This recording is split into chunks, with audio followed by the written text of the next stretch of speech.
Okay, so welcome to this next video. In this video what we're going to discuss is heart failure and its treatment. Okay, so let me now outline the structure then for this video. What we're going to do is we're going to start off by discussing the definition of heart failure, okay, and we're going to discuss a bit of background cardiovascular physiology, okay.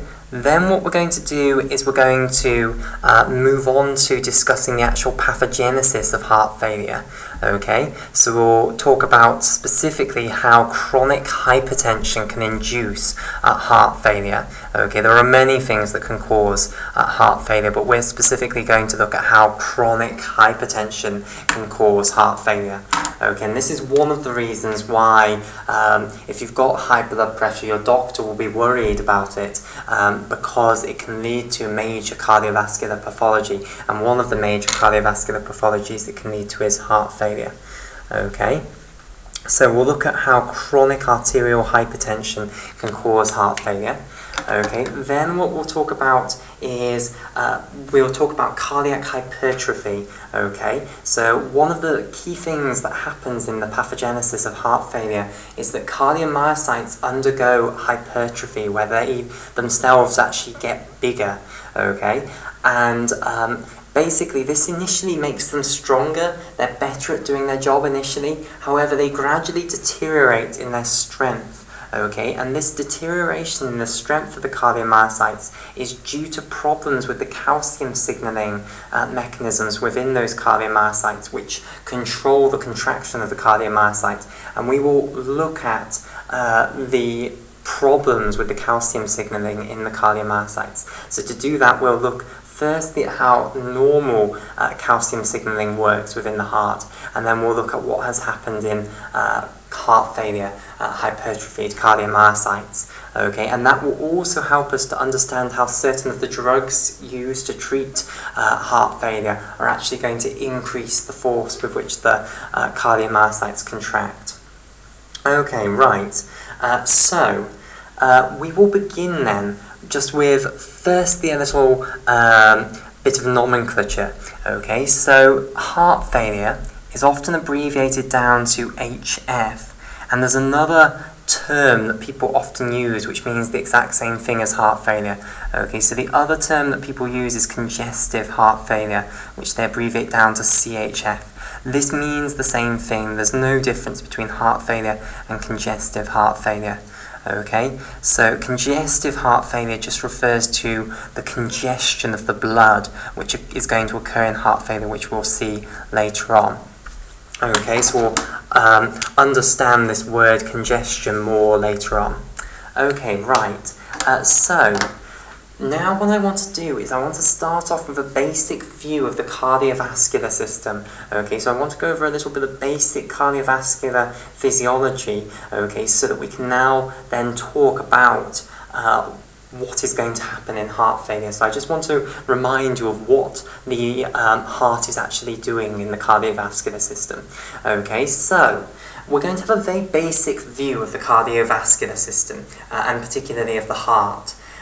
So to simplify things down, what we're going to do is do away with the atria. We're going to pretend they don't exist, and in many animals they don't exist. Many animals' hearts don't have atria, they just have two ventricles. Okay, the atria really are not essential. Okay, if you were to suddenly vanish them away, the heart could still function without them. Okay, so as far as the heart performing its pumping activity is actually concerned, we don't need to discuss the atria at all. Heart failure is going to be completely about the ventricles, problems with the ventricles. Okay, if we were discussing dysrhythmias, then of course we'd need the atria in our picture of the heart, but because we're discussing heart failure, the ventricles are the essential pumps of the heart. Okay, the atria are not essential pumps. Okay, so we're going to just discuss the ventricles. So I'm going to draw a picture of the heart that is just going to be completely oversimplified, but is going to help us. Okay, so here is a box that's going to represent the heart, and it's just going to represent the two essential chambers now. Okay, the right ventricle here and the left ventricle here. Okay, so I'll put a little bit of colour on here. So we'll have the left ventricle in red here, okay, and then we'll have the right ventricle here in blue. Right, okay, so now let's put some pipes on here then. So out of the right ventricle, of course, comes the pulmonary trunk, which is then going to branch and branch and branch into the two pulmonary arteries, which will go through the lungs. Okay, they'll split into pulmonary capillaries eventually, and then they'll reconverge down to many pulmonary veins. So there are actually 4 pulmonary veins, but to keep this nice and simple, we'll just show one tube here. So this is just showing the fact that blood is going to go from the right ventricle into an arterial system, through the pulmonary capillaries, and then into a pulmonary venous system, which will then drain into the left ventricle. Of course, through the left atrium, but we've done away with that. Okay, we're going to pretend that doesn't exist.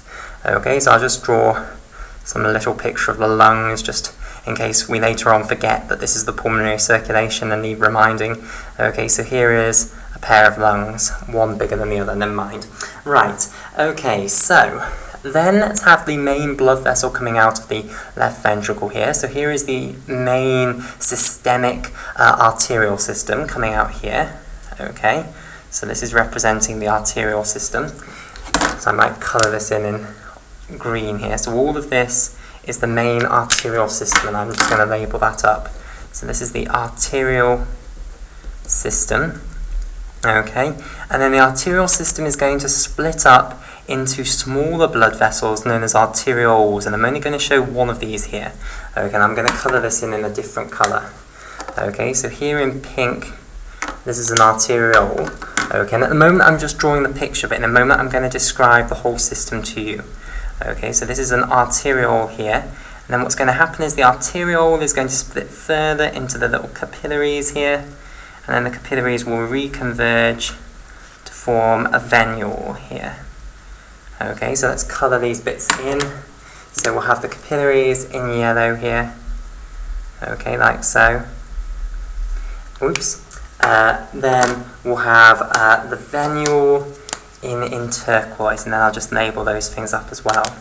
Okay, so these are the capillaries here, and it's worth noting that you have a similar structure in the pulmonary system, which we haven't really drawn in as much detail, but you've got a pulmonary arterial system, a pulmonary venous system with smaller vessels in between. Okay, then you've got the venule here. Okay, and then what will happen is you'll then go into the main venous system here, which will then drain back into the right ventricle. Yes, through the right atrium, but we've done away with that. Okay, and we'll have this venous system shown here in pink. Okay, so this is the venous system. Okay, so let's now describe how then the cardiovascular system works. Okay, so we'll start with the left ventricle. Now, of course, this is a cycle and therefore doesn't really have a beginning and an end, but we have to begin somewhere. So we're going to begin with the left ventricle filled up with blood. Okay, so the left ventricle is currently filled up with blood. Okay, now what's going to happen is the left ventricle is going to contract. I'm just going to draw a little picture of this because it's going to help us a lot later. Okay, so let's say this is now representing our left ventricle here. What's now going to happen is the left ventricle is going to contract down like so. Okay, and it's going to eject a certain amount of this blood out into the arterial system. Now, the arterial system has a very high pressure. Okay, so in order for the left ventricle to actually eject the blood out, it has to build the pressure of the blood inside the left ventricle up to the same height of the pressure in the arterial system. In fact, it's going to have to go minusculely higher than the arterial system pressure in order to have the blood moving from the left ventricle into the arterial system. Okay, so initially when the left ventricle contracts, it won't yet have got the blood up to the correct pressure in order for the blood to be ejected into the arterial system. So initially the left ventricle is going to be contracting, but the blood's just going to get higher and higher pressure and it isn't going to yet go into the arterial system. Then you'll get to the point where the pressure has now reached the arterial pressure, and then you'll get ejection into the arterial system, and then of course the whole thing will start shrinking down. Okay, right, so to put a little bit of nomenclature on here, there's a very good piece of nomenclature which is SV, which stands for stroke volume. Okay, So what this means is how much blood the heart ejects, particularly the left ventricle, ejects into the arterial system every time it beats, okay? But of course, the stroke volume of the right ventricle and the stroke volume of the left ventricle should be the same, otherwise you're not going to have an equilibrium, okay? The right ventricle should be ejecting the same amount of blood as the left ventricle, because otherwise, where's the left ventricle going to get the blood for the next beat? Okay, so to keep it in equilibrium, obviously the stroke volume of the two ventricles should be the same. Okay, so that's a piece of nomenclature that we're going to use over and over again. So that's the volume of blood ejected with each heartbeat, basically. And generally, the stroke volume is around 70 millilitres. And I should have made that a sort of waggly equals rather than a straight equals. It's around equal to 70 millilitres. Let me just re-straighten this up a bit. Okay, right.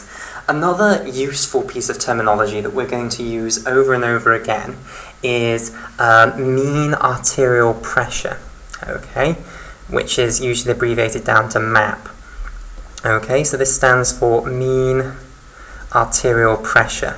Okay, which is the mean pressure in the arterial system. Okay, now why do you have to take a mean arterial pressure?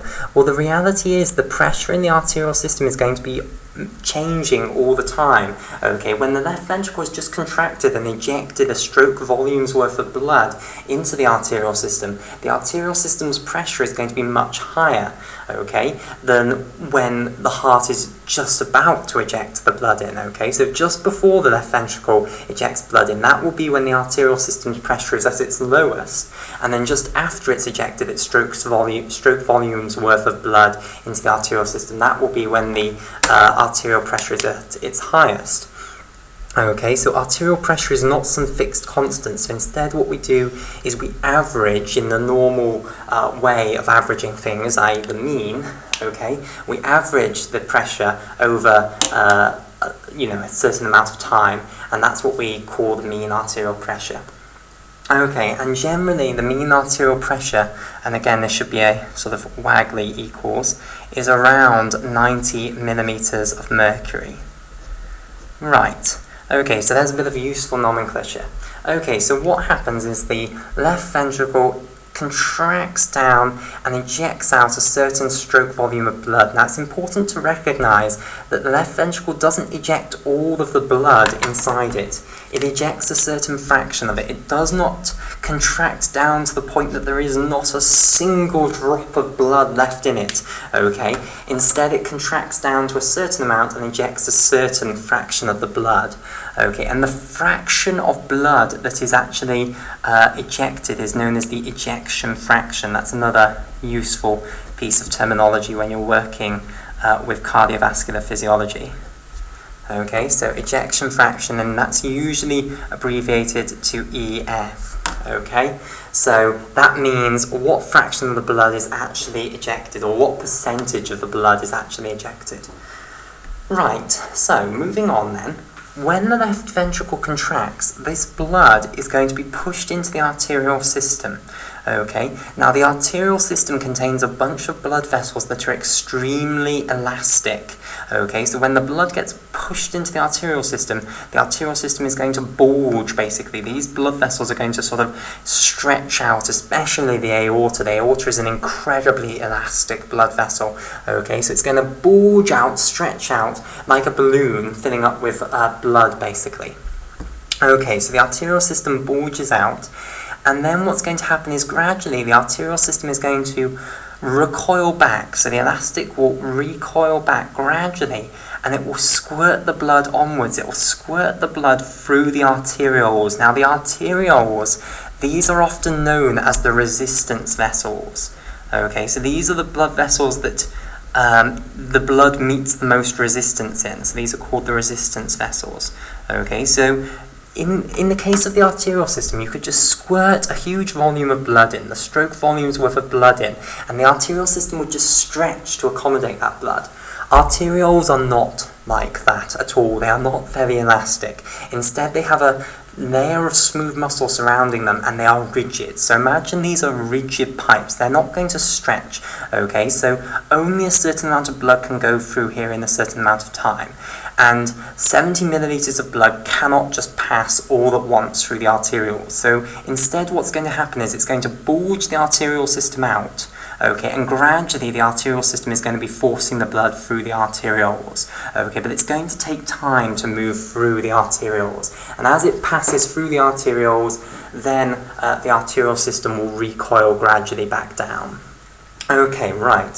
So the arterial system, if you like, it serves as this storage for the blood until the blood can actually move out through the arterioles. Okay, and it's going to be gradually pushing it through the arterioles. Okay, then what will happen is it will go through the capillaries and then it will reconverge into venules and then it will be dumped back into the venous system. Now the venous system is often referred to as a reservoir. Okay, so the pressure in the venous system is much, much lower than it is in the arterial system. Okay, so let me just give you another piece of terminology. So another useful piece of terminology is CVP. Okay, and I'm just going to make sure this is at the right height. CVP, which stands for Central Venous Pressure. Okay, and this means the pressure of the venous system nearby the heart. Okay. Now, what is the general value of central venous pressure? Well, it's generally around 8 millimeters of mercury. Okay, so much, much lower than the arterial pressure. Okay, it's also important to note that the venous system is much, much bigger than the arterial system. Okay, much bigger. So basically, when you put in a stroke volume's worth of blood into the arterial system, the arteries really do have to bulge. Okay, when that blood returns back into the venous system is hardly going to bulge at all because it's so vast that, you know, it can be accommodated in loads of different blood vessels. Okay, so understand that this is a big, big system. It's a huge, great store of blood in this venous system. Okay, right. Then what we need to talk about is the fact that the same sort of thing is happening for the right ventricle. Okay, so at the same time as the left ventricle contracts, which is what we've just studied, and we've studied how the blood will go into the arterial system and then gradually be forced through the arterioles into the capillaries, into the venules, and then back into the venous system. Okay, a similar thing is happening for the right ventricle. The right ventricle will start filled with blood here, and then it will contract down and eject out a stroke volume's worth of blood into the pulmonary arterial system. And of course, the right ventricle will contract at the same time as the left ventricle. They will contract in synchrony, and they'll be pushing blood into the arterial systems at the same time. Okay, and it's pretty much the same picture for the pulmonary circulation as for the systemic circulation. Okay, again, you'll be pushing blood into the pulmonary arterial system firstly. Okay, that will then bulge out as you do that. Okay, so these blood vessels will be elastic and they'll bulge out, and then they'll gradually force the blood through the smaller, higher resistance blood vessels over a certain amount of time. Okay, so it doesn't all pass at once. Okay, it's stored in the arterial system until the arterial system can force it through these blood vessels. Okay, and then of course it will recollect into the pulmonary venous system here. Right, so then what we need to talk about is the refilling of the ventricles. So, in order for the ventricles to refill, what firstly has to happen is the ventricles, both of them, both the right ventricle and the left ventricle, they need to relax down. Okay, so they need to stop contracting. That's important to note that relaxation is an active process. Okay, it doesn't just happen. The cells have to undergo changes in order for the ventricles to relax. And problems with relaxation can actually underlie part of the problem in heart failure, as we'll talk about in a moment.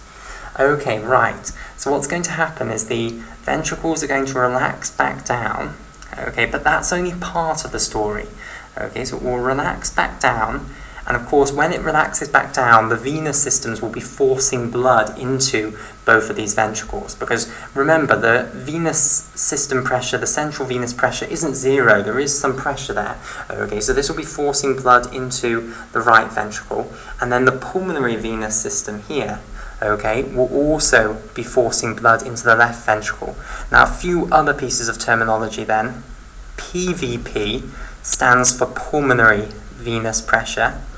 okay, and I don't know what the actual general value for pulmonary venous pressure is, okay, but it's an important concept that there is a pulmonary venous pressure there, okay. And then another piece of terminology is PAP, which is pulmonary arterial pressure here. Okay, so those are just the equivalent concepts to mean arterial pressure and central venous pressure, but for the pulmonary circulation rather than the systemic circulation. Okay, right. So both of these venous systems, both the systemic venous system and the pulmonary venous system, will be forcing blood into the ventricles as they relax. However, that's only part of the story, because once the ventricle has relaxed, then you will still force in a little bit of blood, okay?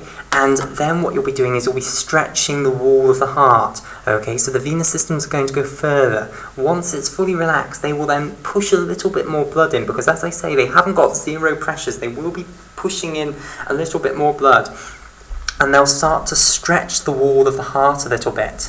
Okay, and that will take you back to the beginning portion.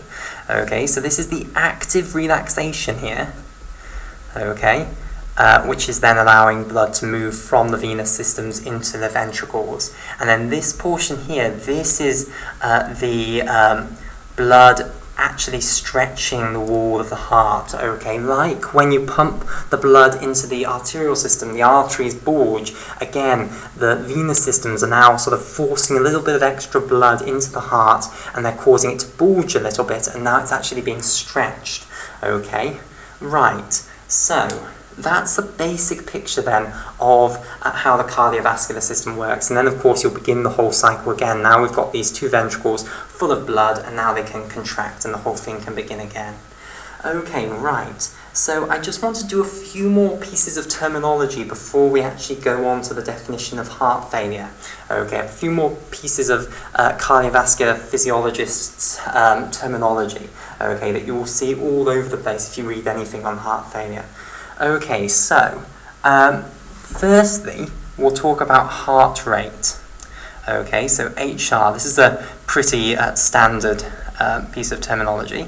So heart rate. This means how often the heart is going to beat every minute. Okay, so the right ventricle and the left ventricle, they contract in synchrony. Okay, and how often do they beat in a minute? That's what is meant by heart rate. So heart rate is generally around 70 beats per minute. Okay, so your heart will generally be beating 70 times every minute. Okay, right. Then another piece of terminology that's going to be absolutely essential for us when we're talking about heart failure is cardiac output, CO. Okay, so what does cardiac output mean? Cardiac output means how much blood do you actually pump around the body in a minute. Okay, so how much blood is the left ventricle going to be pumping around the body in a minute? How much blood is actually going to be flowing around the body in a minute? Well, what's the answer to that? Well, the left ventricle is going to beat roughly 70 times a minute. Every time it beats, it's going to force 70 milliliters of blood into the arterial system, which then has to move through the peripheral tissues to get back into the venous system. Okay, so the amount of blood, therefore, that it's going to be sending around the body every minute is going to be the stroke volume, which is how much blood it sends around the body every time it beats, times the heart rate, which is how many times you beat in a minute. Okay, so that's the equation there for cardiac output in terms of stroke volume and heart rate, and it's pretty common sense. Okay, so we can therefore work out what roughly cardiac output is going to be in a human. Okay, so roughly cardiac output is going to be 70 beats per minute times 70 milliliters. That's 49,000 milliliters per minute, which will round up to around 5,000 milliliters per minute, or rather 5 litres per minute. Okay, right, so that's roughly what cardiac output usually is in a healthy human. Okay, right. Finally, actually 4 more pieces of terminology that I want. Okay, firstly we want to talk about end-diastolic volume and end-diastolic pressure. Then we want to talk about two terms that you cannot escape if you're talking about cardiac failure, okay, which are preload and afterload. They are potentially the most important concepts of them all when we are discussing the pathophysiology of heart failure. Okay, right. All of this was just introductions so that we could get to these terms now then. So firstly, let's start off with what end-diastolic volume is, or EDV, okay? So this is end-diastolic volume, okay? Right, so what does this mean? And firstly, I should say that you can do this for the left ventricle and the right ventricle. So there will be a left ventricle end-diastolic volume, which we call the LV-EDV, and there will also be a right ventricle end-diastolic volume, which we call RV-EDV. Okay, so what does this mean? This means how much blood is in the heart at the end of diastole, and those are actually two other words that I didn't tell you about at the time, but which I should have mentioned. Okay, so systole and diastole are two other important terms in cardiovascular physiology. Okay, so systole refers to when the ventricles are actually contracting. That's called specifically ventricular systole, but since we're not talking about the atria at all in this video, we will just refer to that as systole. If we were looking at the ventricles and the atria and maybe discussing dysrhythmias rather than heart failure, then we would have to distinguish between atrial systole and ventricular systole. But we're just talking about the ventricles, so we'll just call it systole. Okay, so systole is the phase where the ventricles are actually contracting, okay, so it's this portion here, when the heart's going from this to this, that's systole. Okay, diastole is when the heart is relaxing, okay, that's the period in between systole, so it's this relaxing period here, and also the then stretching period to get you back up to this. Okay, so end-diastolic volume means what volume is in the ventricle at the end of diastole, okay? Right at the end of the relaxation period in between systole, okay? So in between two beats of the ventricle, what is that volume of blood in the ventricle just before it beats again? Okay, so it's how much blood do you have in the ventricle after you've gone through the process of relaxation and then you've gone through the process of it being stretched.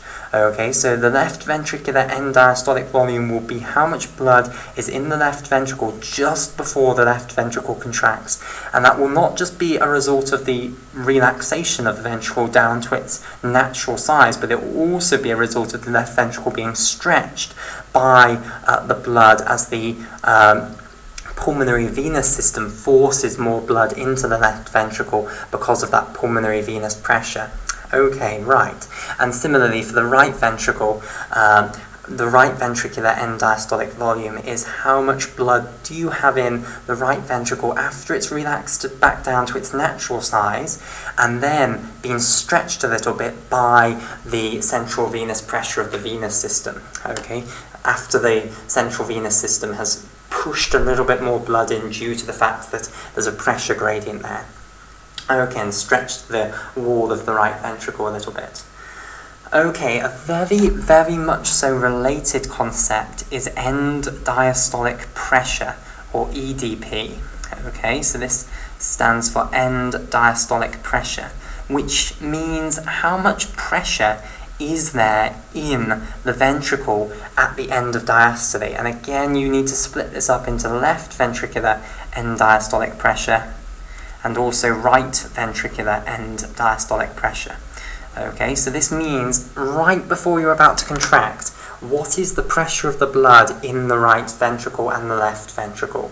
Okay, and of course this should be in equilibrium now with the pressure in the central venous system and also the pulmonary venous system. So once the left ventricle is fully filled now, okay, because it's firstly relaxed and then it's been stretched by the blood coming in from the pulmonary venous system, okay, due to the pressure, then the point at which you will stop moving more blood into the left ventricle will be when the pressure in the left ventricle is equal to the pressure of the pulmonary venous system, okay, and that's the end-diastolic pressure. So the left ventricular end-diastolic pressure will be in equilibrium with the pulmonary venous pressure, and it also for the right ventricle end-diastolic pressure will be in equilibrium with the central venous pressure.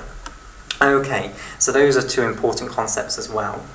So now the two key words, the most important words that you understand for understanding heart failure are preload and afterload, and these are not the easiest terms in the world to understand. Okay, particularly because people use end-diastolic volume and end-diastolic pressure as measures of these, although they are not the same as these. Okay, they're very much so related to, preload is very much so related to these concepts. Okay, but it's not the same thing. So what do these concepts mean? Preload means the tension in the wall of the heart at the end of diastole. Okay, so end-diastolic tension, we might call it. Okay, so let me explain this in more detail. So, you remember me telling you about when the ventricles are refilling. Okay, this is the important picture here. Firstly, the cardiomyocytes relax. Okay, then the heart returns back to its natural size and it fills up with blood. Okay, but then, because of the pressure, the non-zero pressure in the central venous system and the pulmonary venous system, you're going to force more blood into the right and left ventricles respectively. Okay, and that's going to cause the wall of the heart to actually be stretched out, to bulge out like a balloon. Okay, and that means that a slightly larger volume than the volume here is then in the ventricle. Okay, that means that now the wall of the heart is going to have an elastic recoil. Okay, that elastic recoil is what's meant by the preload. How much tension is there in the wall of the heart due to it being stretched by the end-diastolic volume, basically.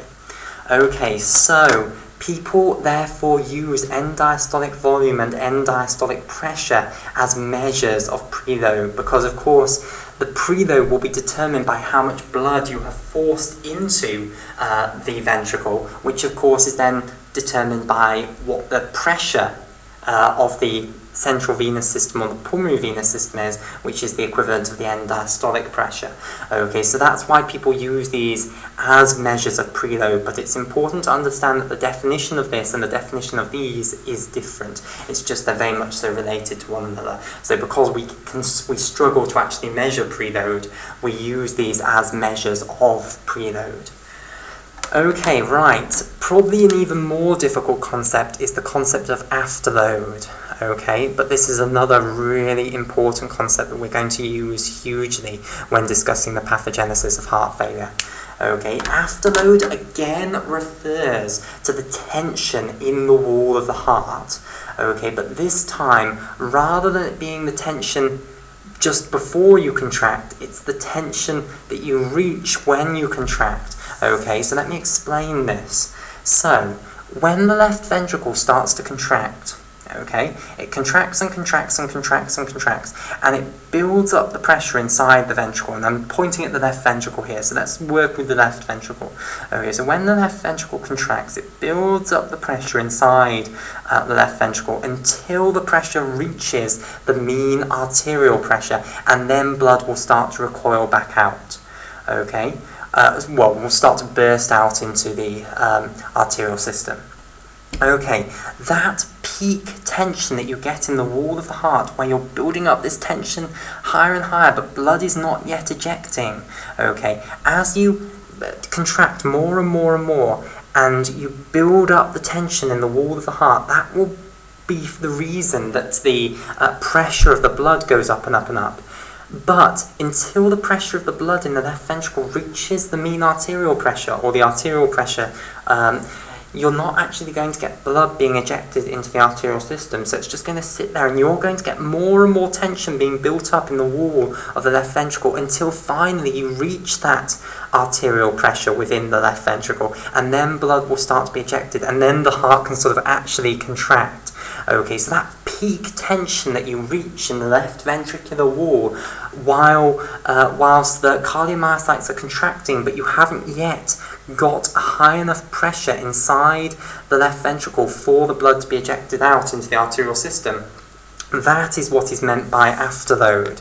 Okay, so really it's the maximum tension built up in the wall of the heart as it contracts. Okay, and it's completely and utterly related to how high your arterial system pressure is. Okay, if your arterial system pressure is really high, then the left ventricle is going to have to reach much higher pressures before blood will actually move out of the left ventricle and be ejected into the arterial system. And that means that the tension that's going to be building up in the wall of the heart is going to get higher and higher and higher, because until the blood can actually be ejected, the tension caused by the contraction is just going to build up and up and up in the wall of the heart, and that's the concept of afterload. So basically, if you've got chronic hypertension of the arterial system, which means your arterial blood pressure is far too high, then the afterload on the left ventricle is going to be permanently too high.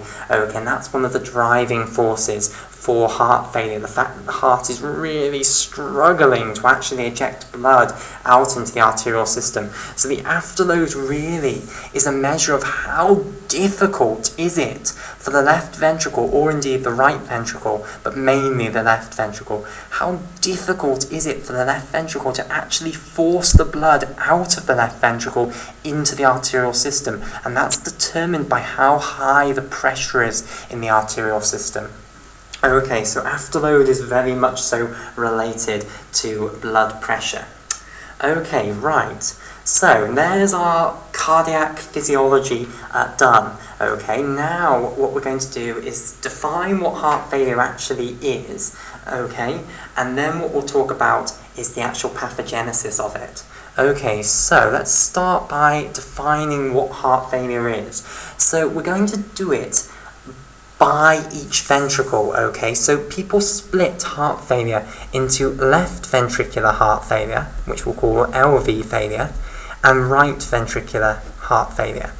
Okay, however, generally, if you have heart failure, it is very, very, very rare that you will only have one or the other. Generally, what you get is you get left ventricular failure, and left ventricular failure, as it develops, causes right ventricular failure. Okay, so generally they end up developing in tandem, basically, and you end up with failure of both ventricles, which is then called global failure. Now, I admit that I haven't actually yet told you what failure means, so I better do that now. Right, so whenever we talk about organ failure, respiratory failure, renal failure, heart failure, what it means is that that organ, which has an essential function within the body, is no longer performing that essential function. It is failing the body. Okay, so respiratory failure is when the respiratory system fails to perform its role, which is gas exchange. Renal failure is where the kidneys fail to perform their role, which is removing waste products from the blood. Heart failure is when the heart fails to do its role, which is pumping blood around the body. So heart failure is all about the heart no longer having the strength to actually pump blood around the body. That's what it's all about. The heart is a pump. Its job is to move blood from the venous system into the arterial system and oxygenate it on the way. Okay? If the heart becomes too weak to perform that role, then it's going to fail to pump blood around the body. The tissues are not going to get their delivery of oxygen and nutrients, okay, and then you're going to die because the heart has failed the rest of the body, and that is what is meant by heart failure. Okay, now, people then split heart failure up into these two types, left ventricular failure and right ventricular failure, which in a way does help to understand heart failure because it explains the two two different types of symptoms that result from the two different chambers failing. Okay, so basically left ventricular failure concerns the left ventricle being too weak. okay, to actually perform its role. Right ventricular failure is all about the right ventricle being too weak to perform its role. As I say, generally they occur in tandem, so you get global failure where the entire heart, the two ventricles of the heart, are just too weak to perform their role. We do not care about whether you've got atrial failure, okay? Again, I'm going to say this, the atria, as far as the heart being a pump is concerned, are not that important, okay? Many animals do not have atria and their hearts work as pumps perfectly fine. Okay, so we're not concerned with whether the atria are getting weaker and weaker, we're just concerned with the right ventricle and the left ventricle. Okay, so what we're going to do then is we're going to initially talk about what would happen if the left ventricle failed and what symptoms would arise, and then we'll talk about how it would happen if the right ventricle failed and what symptoms that would cause, and then we'll say actually usually both of them happen, so you're going to get all of these symptoms. Okay, but for an understanding purpose it does help to distinguish them like this. So, we'll start off then with left ventricular failure, LV failure. Okay, so the left ventricle is now too weak to perform its role. It's incredibly weak. It's not capable now of pumping that much blood out anymore. Okay, so it's this portion that we've got a problem with now. Okay, it's just weak. Okay, so the stroke volume is therefore going to go down, and of course if stroke volume goes down, which is how much blood you eject into the arterial system, that means cardiac output is going to go down. So the amount of blood that you deliver to the peripheral tissues is going to go down. Okay, so what are the effects of cardiac output going down? Well, you might think, well, why is that not fatal instantly if cardiac output starts going down? Because, you know, nutrients delivery to the tissues of the body is surely essential, okay? You can't really compensate for that, but in fact you can, okay? You can divert blood away from less important tissues and divert it to more important tissues, and indeed this is what the body does, okay? So the body, when cardiac output starts to fall in heart failure, okay, the body starts to divert the blood that it does have to the two essential tissues, the heart and the brain. Okay, so you divert blood to the heart and the brain, and where do you get that blood from? Well, you divert it away, okay, so these ones it goes to, and I'll put these ones are not going to get the blood, okay, you divert it away from the gastrointestinal tract and also the skeletal muscle, okay, so these ones are going to lose their blood supply. So this is what triggers some of the symptoms of heart failure, okay, the lack of blood going to the gastrointestinal tract and the skeletal muscle. Okay, now of course, when the cardiac output falls enough, you won't even be able to get enough blood to the brain and the heart, and then that's going to cause death. Okay, but initially, when cardiac output isn't too bad, you can divert enough blood to the brain and the heart that you can continue living, and the lack of blood going to the gastrointestinal tract and the skeletal muscle is what's going to trigger the symptoms. Okay, so if you stop delivering blood to the gastrointestinal tract, then you're going to have problems with absorbing nutrients. Okay, and what this triggers is it triggers nausea, okay, because now your food, it takes you much longer to digest your food, okay, and in addition to that, very much so related to it, you get lack of appetite. Okay, so again, you don't feel hungry, and that's again because when you do eat, your food takes so long to digest that it stops the feelings of hunger. Instead, it causes the feelings of intense satiety.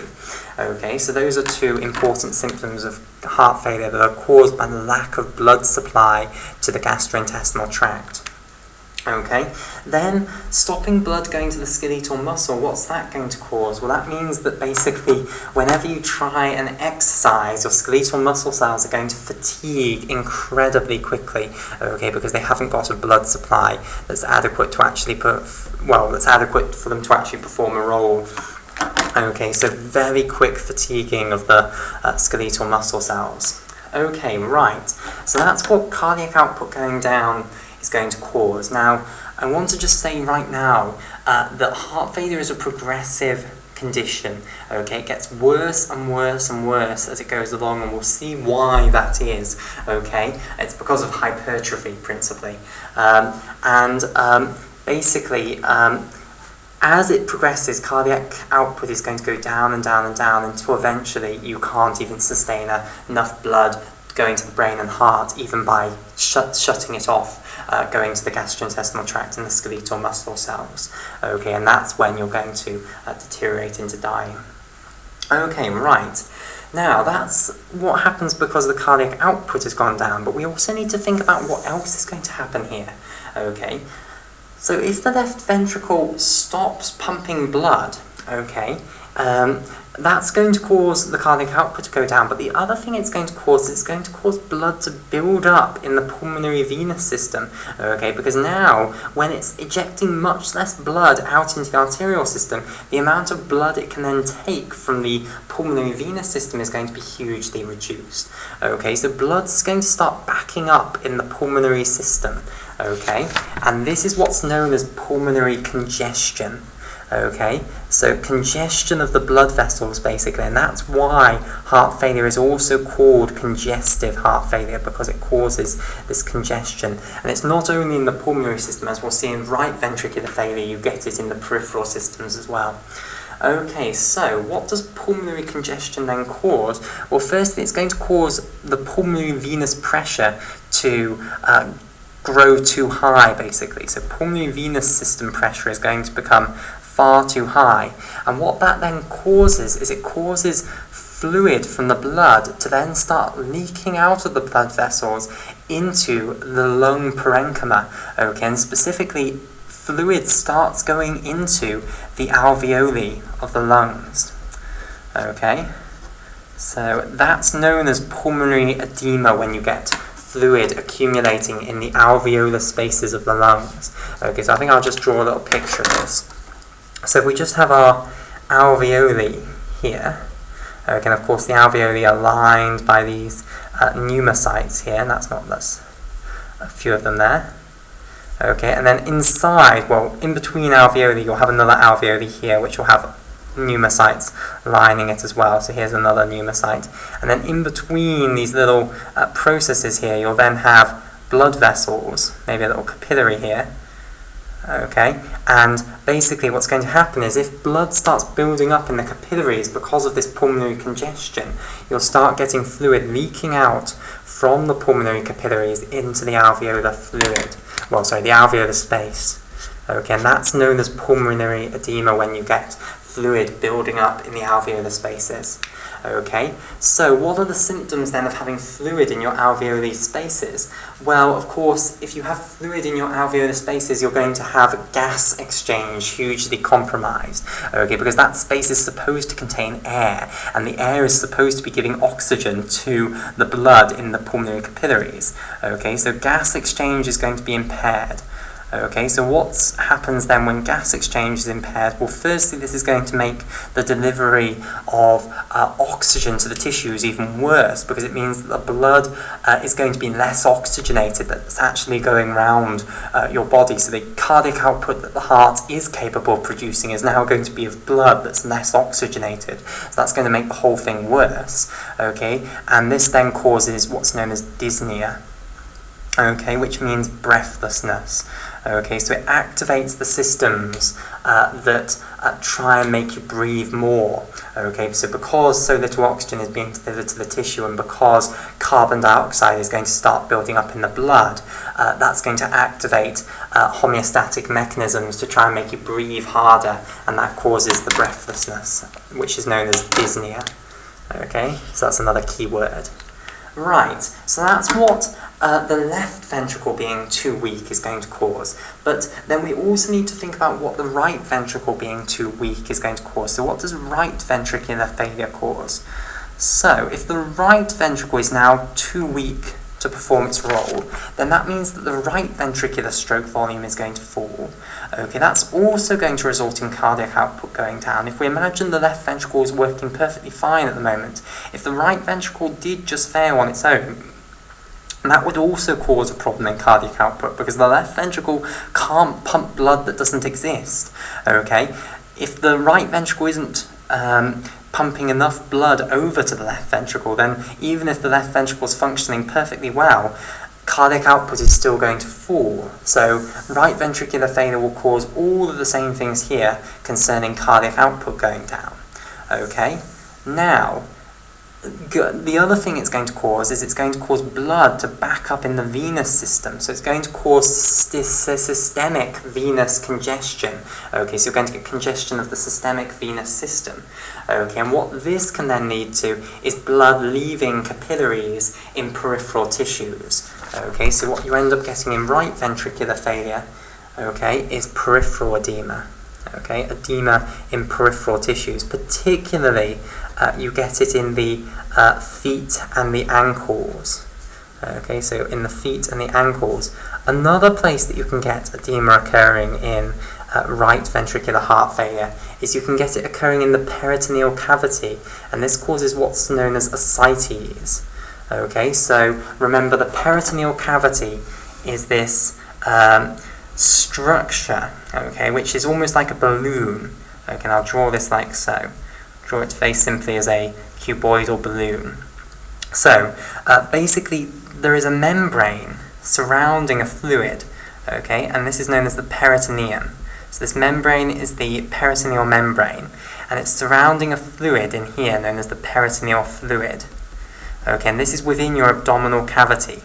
Okay, so what can happen is if you've got right ventricular heart failure, fluid from the capillaries can then end up going into the peritoneal cavity, and that will cause the peritoneal cavity to expand hugely, and this causes your abdomen to swell out as the peritoneal cavity fills up with additional fluid, and that symptom of the peritoneal cavity swelling and therefore the abdomen swelling is what's known as ascites.